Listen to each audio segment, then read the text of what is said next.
ବାଲିଯାତ୍ରା କଟକ ବାଲିଯାତ୍ରା କଟକ ବାଲିଯାତ୍ରାରେ ଆଲୁଅର ତରଙ୍ଗ ଆଲୁଅର ଖେଳ ଆଉ ସେଇଥିରେ ମତୁଆଲା ଦର୍ଶକ ସେଇଥିରେ ମତୁଆଲା ଦେଖଣାହାରୀ ଯାହାକୁ କଟକ ମହାନଗର ନିଗମ ତାକୁ ପ୍ରାୟୋଜିତ କଟକ ମହାନଗର ନିଗମ ଦ୍ୱାରା ପ୍ରାୟୋଜିତ ଏବଂ ନୂଆଦିଲ୍ଲୀର ଏକ ଘରୋଇ ସଂସ୍ଥା ଦ୍ୱାରା ପରିଚାଳିତ ଏହି ଲେଜର ଶୋ ଏବେ ହେଇଛି ମୁଖ୍ୟ ଆକର୍ଷଣ କଟକ ବାଲିଯାତ୍ରା ପାଇଁ, ଯୋଉଠି ଆଲୁଅର ତରଙ୍ଗରେ ଦେଖିବାକୁ ମିଳୁଛି ବାଲିଯାତ୍ରାର ଇତିହାସ।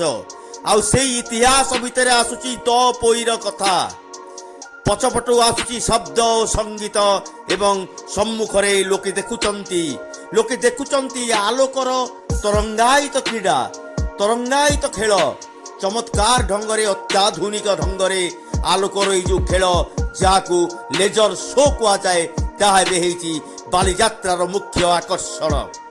ଏବଂ ଏଥିପାଇଁ କୌଣସି ପଇସା ଦେବାକୁ ପଡୁନାହିଁ, ଲୋକ ମାଗଣାରେ ଆସୁଛନ୍ତି, ଫାଙ୍କାରେ ଆସି ଦେଖିବେ, ଲୋକ ଭରପୁର, ଦର୍ଶକ ଭରପୁର, ପାଦ ଥୋଇବାକୁ ଜାଗା ମିଳୁନାହିଁ, ଯୁବବର୍ଗ ନାଚୁଛନ୍ତି ସଙ୍ଗୀତର ତାଳେ ତାଳେ, ମତୁଆଲା କରୁଛି ତାଙ୍କୁ ଏ ଆଲୁଅର ତରଙ୍ଗ, ଯେଉଁଠି ରହିଛି ଆମର ଏଇ କଟକ ସହରର ସାଧବ ପୁଅ, ଆମ ଓଡ଼ିଶାର ଆମ କଳିଙ୍ଗର ସାଧବ ପୁଅଙ୍କର ବଣିଜର କଥା, ବଣିଜ ବେପାରର କଥା ଏବଂ ନୌ ବାଣିଜ୍ୟର କଥା।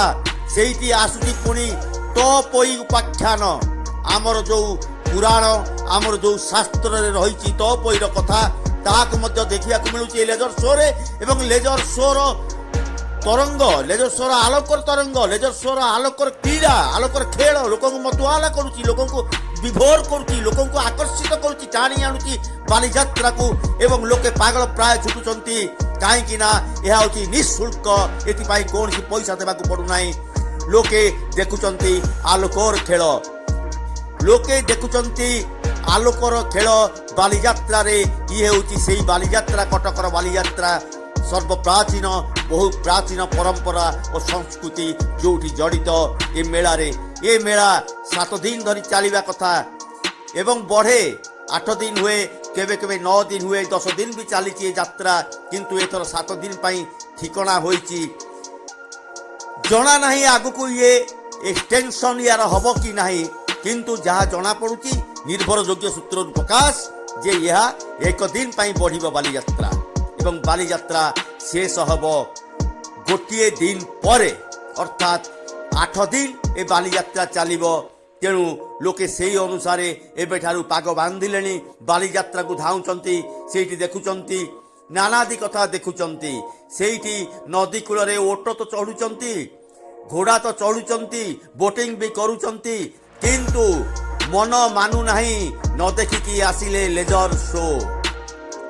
ଆକ୍ୱାରିୟମରେ ମାଛ ଦେଖୁଛନ୍ତି, ଆକ୍ୱାରିୟମରେ ଦେଖୁଛନ୍ତି କେମିତି ଟାଇଟାନିକ୍ ଜାହାଜ ଜଳମଗ୍ନ ଅବସ୍ଥାରେ ଅଛି, ବିଷ୍ଣୁ ଶୋଇଛନ୍ତି ଜଳମଗ୍ନରେ ଏବଂ ସେଇଠି ସେମାନେ ଦେଖୁଛନ୍ତି। ଆଉ ଟିକେ ଆଗକୁ ଯାଇ ଲେଜର ଶୋରେ ସେମାନେ ଦେଖିବାକୁ ପାଉଛନ୍ତି ଏ ଆଲୋକର ଯୋଉ ତରଙ୍ଗର କଥାରେ ସେମାନେ ଦେଖିବାକୁ ପାଉଛନ୍ତି ଓଡ଼ିଶାର ନୌ ବାଣିଜ୍ୟର ଇତିହାସ ଏବଂ ତା ଭିତରେ ତପୋଇର ଉପାଖ୍ୟାନ ସେମାନଙ୍କୁ ମତୁଆଲା କରୁଛି, ସେମାନେ ଆକର୍ଷିତ ହେଉଛନ୍ତି ବାଲିଯାତ୍ରାର ଲେଜର ଶୋ।